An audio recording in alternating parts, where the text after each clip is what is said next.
ओम शांति। आज है 3 अगस्त 2023। प्रातः मुरली। ओम शांति। बाप दादा मधुबन। बाबा कहते, मीठे बच्चे, याद की यात्रा में टाइम देते रहो तो विकर्म विनाश होते जाएंगे। सबसे ममत्व मिट जाएगा, बाप के गले का हार बन जाएंगे। प्रश्न। गॉड फादर द्वारा तुम बच्चे किन 2 शब्दों की पढ़ाई पढ़ते हो? उन 2 शब्दों में कौन सा राज समाया हुआ है? उत्तर। गॉड फादर तुम्हें इतना ही पढ़ाता है कि हे आत्माएं, शरीर का भान छोड़ो और मुझे याद करो। ये 2 शब्दों की पढ़ाई इसलिए पढ़ाई जाती है क्योंकि अब तुम्हें इस पुरानी दुनिया में पुराना खाल नहीं लेनी है, तुम्हें नई दुनिया में जाना है। मैं तुम्हें साथ ले चलने आया हूँ, इसलिए देह सहित सब कुछ भूलते जाओ। गीत। तुम ही हो माता, पिता तुम ही हो। ओम शांति। बच्चे शालिग्राम जानते हैं कि कोई मनुष्य द्वारा हम शास्त्र नहीं सुनते हैं। इसको सत्संग नहीं कहा जाता है, पढ़ाई कहा जाता है। अगर मनुष्यों से पूछा जाए तो कहेंगे कि हम सत्संग में जाते हैं, वह कहेंगे हम कॉलेज में जाते हैं। यह तो जानते हो, सत्संग में साधु संत विद्वान आदि सुनाने वाले होंगे। स्कूल में भी मनुष्य टीचर प्रोफेसर आदि होंगे। यहाँ मनुष्य नहीं है, यह है बेहद का रूहानी बाप, जिसको कहा जाता है तत्वमय मातस्य पिता। यह महिमा देवताओं की भी नहीं, ब्रह्मा विष्णु शंकर की भी नहीं। यह महिमा है निराकार परमपिता परमात्मा की। अब बच्चे जानते हैं कि निराकार परमपिता परमात्मा यह शरीर धारण कर पाठ बजा रहे हैं। सिवाय इस निराकार परमपिता परमात्मा के कोई भी ब्रह्मा कुमार ब्रह्मा कुमारियों को पढ़ा नहीं सकते। ब्रह्मा को भी ज्ञान सागर नहीं कहेंगे, इसको प्रजापिता कहेंगे। ज्ञान सागर एक ही निराकार परमपिता परमात्मा को कहा जाता है। वही पतितों को पावन बनाने वाला है, क्योंकि ज्ञान सागर से ही सद्गति होती है। यह है नई बात। गीता में श्री कृष्ण का नाम डालने से खंडन कर दिया है। अब मनुष्यों को कैसे पता पड़े कि नॉलेजफुल परमपिता परमात्मा आकर नॉलेज देते हैं? यह मनुष्य भूल जाते हैं। ऐसे नहीं कि शास्त्र आदि द्वापर के आदि में ही बनते हैं, नहीं। समझाया जाता है, पहले बाप का चित्र मंदिर आदि बनते हैं, जिससे भक्ति शुरू होती है। भक्ति भी बहुत समय परमात्मा की होनी चाहिए, क्योंकि ऊंच से ऊंच वह है। उनकी पूजा पहले शुरू होती है। पूजा लायक है ही एक शिव। ऐसे नहीं कि ब्रह्मा विष्णु शंकर व जगत अम्बा जगत पिता पूजा के लिए लायक है। इन सबको पूज्य बनाने वाला एक ही बाप है। उनकी भक्ति भी जरूर अधिक होगी। यह ब्रह्मा तो कुछ नहीं, इनमें परमपिता परमात्मा ना आए तो इनकी पूजा क्या होगी? सबका सद्गति दाता एक ही बाप है। यह विचार सागर मंथन करना होता है। भक्ति कैसे शुरू होगी? शिव बाबा तो विचार सागर मंथन नहीं करते। बच्चों को विचार सागर मंथन करना है। सरस्वती जो ब्रह्मा की मुख्य वंशावली है, उनको भी विचार सागर मंथन करना है। ऊंच ते ऊंच है एक, अगर वह ना आए तो दुनिया को पतित से पावन कैसे बनाए? सब मनुष्य मात्र पतित है। अब शिव बाबा ना आए तो स्वर्ग का वर्षा कौन देवे?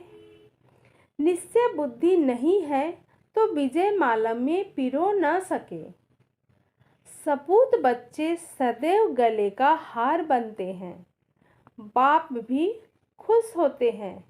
ये बच्चा बड़ा सपूत है, आज्ञाकारी है। बहुत माँ बाप होते हैं जिनको 12-14 बच्चे भी होते हैं, जिनमें कोई कपूत कोई सपूत भी होते हैं।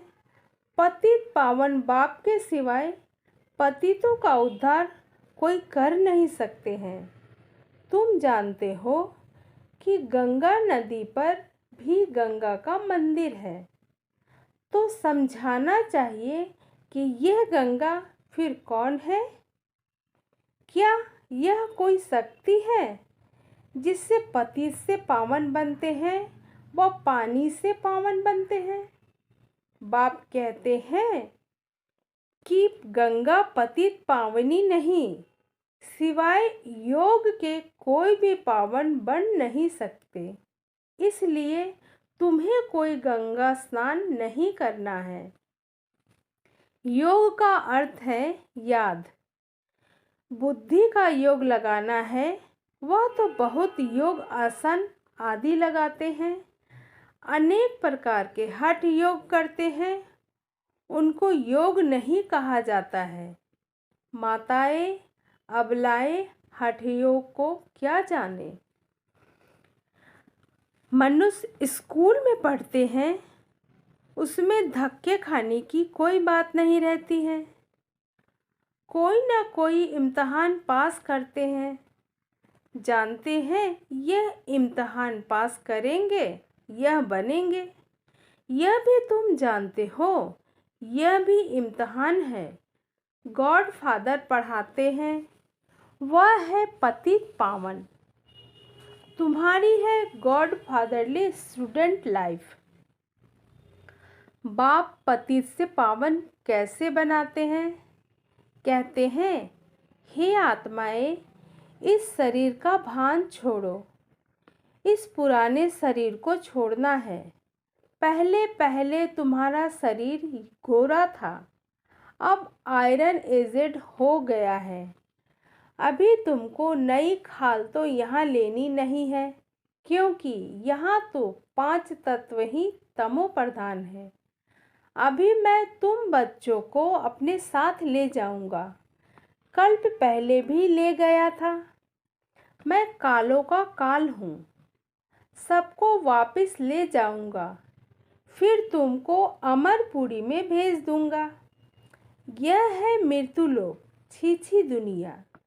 इसलिए संगम युग को 100 वर्ष चाहिए, और तो हर एक युग 1250 साल का होता है। इस पिछाड़ी के संगम युग की आयु बहुत छोटी है। जैसे ब्राह्मणों की चोटी छोटी होती है, वैसे संगम युग की आयु भी छोटी है। फिर यह दुनिया खत्म हो जाएगी तो नए मकान आदि बनाने शुरू करेंगे। उसमें पहले श्री कृष्ण आता है। वह शौकीन है महल आदि बनवाने का। कोई तो बहुत शौकीन था ना, जिसने सोमनाथ का मंदिर बनवाया।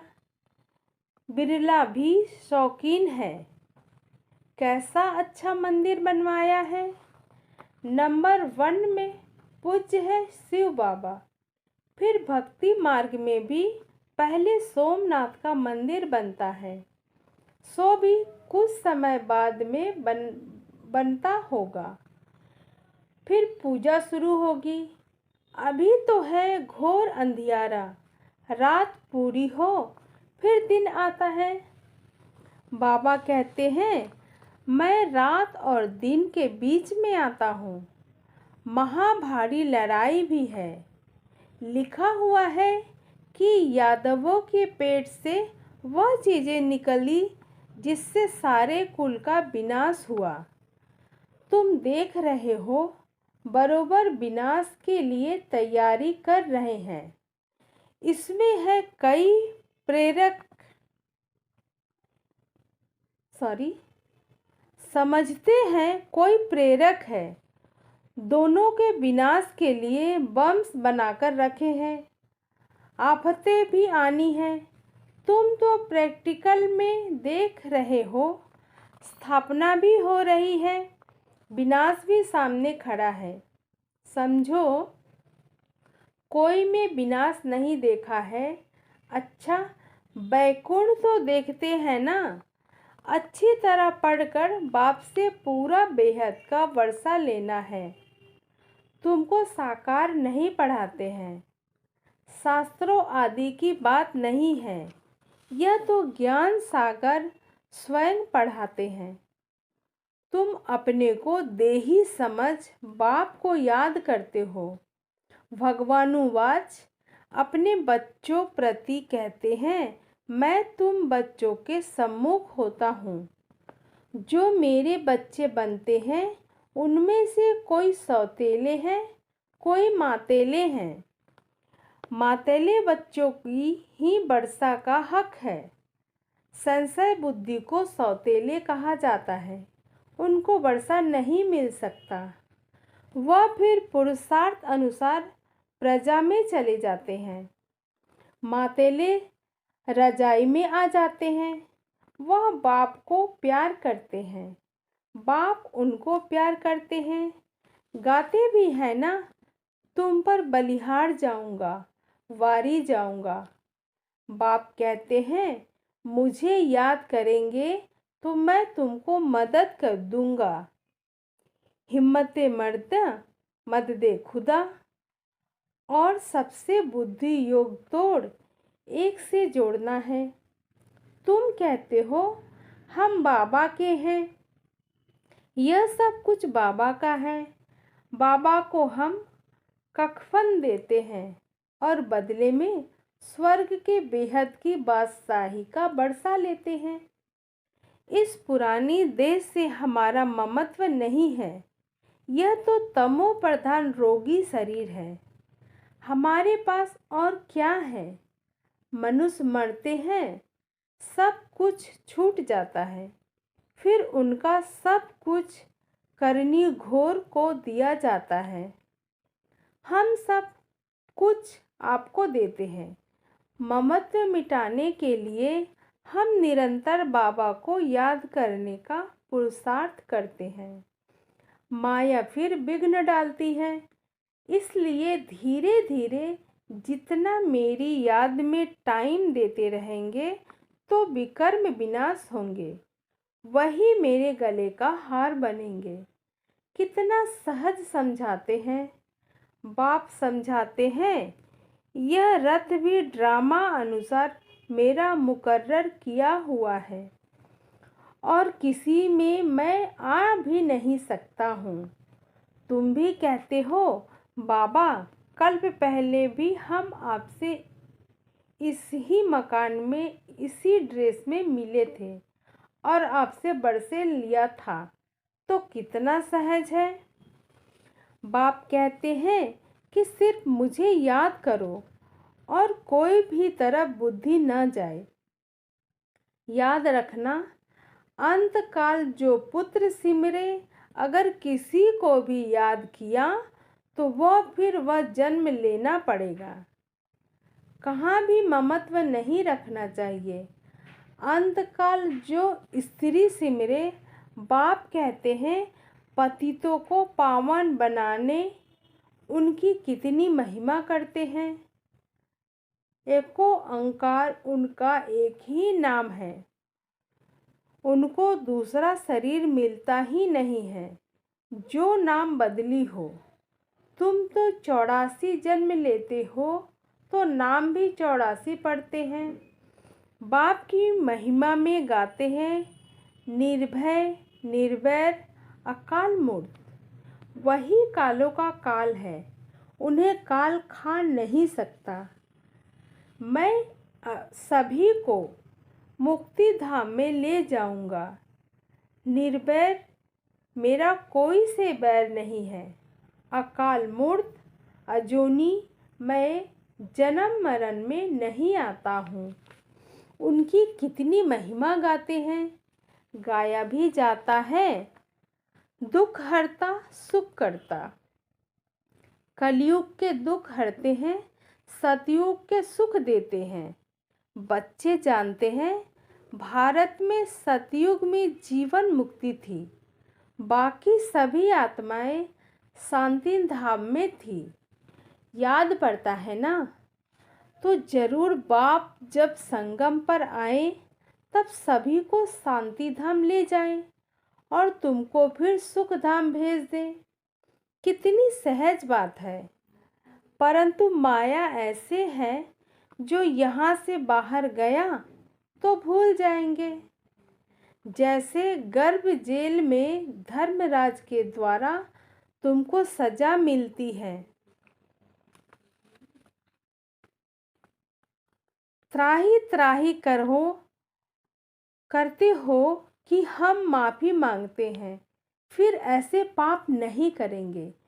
बाहर निकलने से फिर भी पाप करने लग पड़ते हैं। यह है ही माया का राज्य। सतयुग त्रेता में माया होती नहीं, वहाँ तो सुख ही सुख रहता है। अभी तुम पढ़ रहे हो, इसमें घर बार छोड़ने की बात नहीं।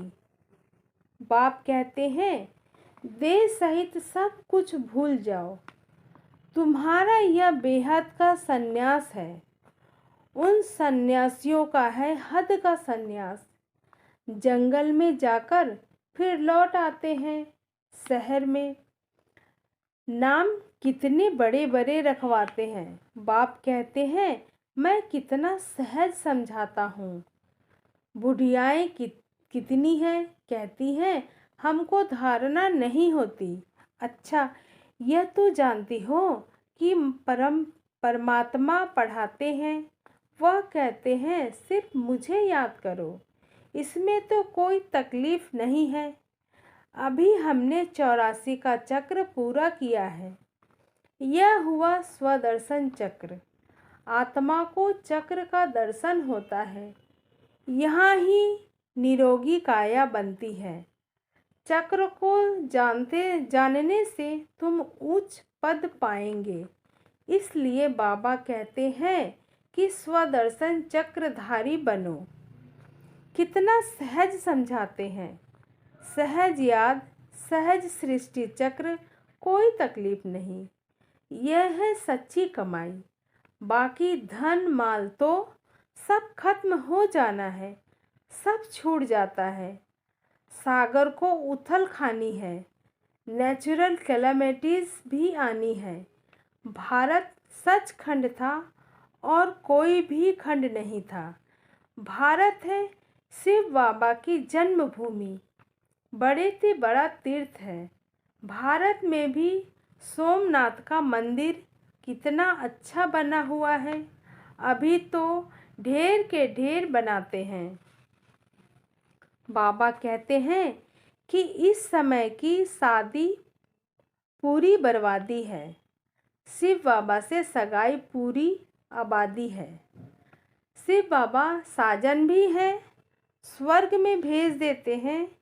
तुम यहाँ आए हो, जानते हो हम यहाँ बरोबर नर से नारायण, नारी से लक्ष्मी बनेंगे।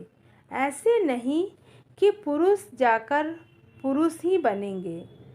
बदलते रहते हैं, कोई चोला पुरुष का, कोई स्त्री का। फिर सतयुग से त्रेता कैसे बनता है, वह भी समझाया गया है। अभी तुम बच्चों को नॉलेजफुल गॉड फादर पढ़ाते हैं। मनुष्य तो फादर टीचर सतगुरु हो न सके। फादर और टीचर हो सकते हैं, गुरु हो नहीं सकते हैं। सो भी वह जिस्मानी विद्या, यह बाबा तो एकदम स्वर्ग का मालिक बनाते हैं। कोई भी बात न समझो तो 1000 बार पूछो। अच्छा, मीठे मीठे सिखिलते बच्चों प्रति माता पिता बाप दादा को याद प्यार और गुड मॉर्निंग। रूहानी बाप की रूहानी बच्चे को नमस्ते। हम रूहानी बच्चों की रूहानी माता पिता बाप दादा को याद प्यार और गुड मॉर्निंग।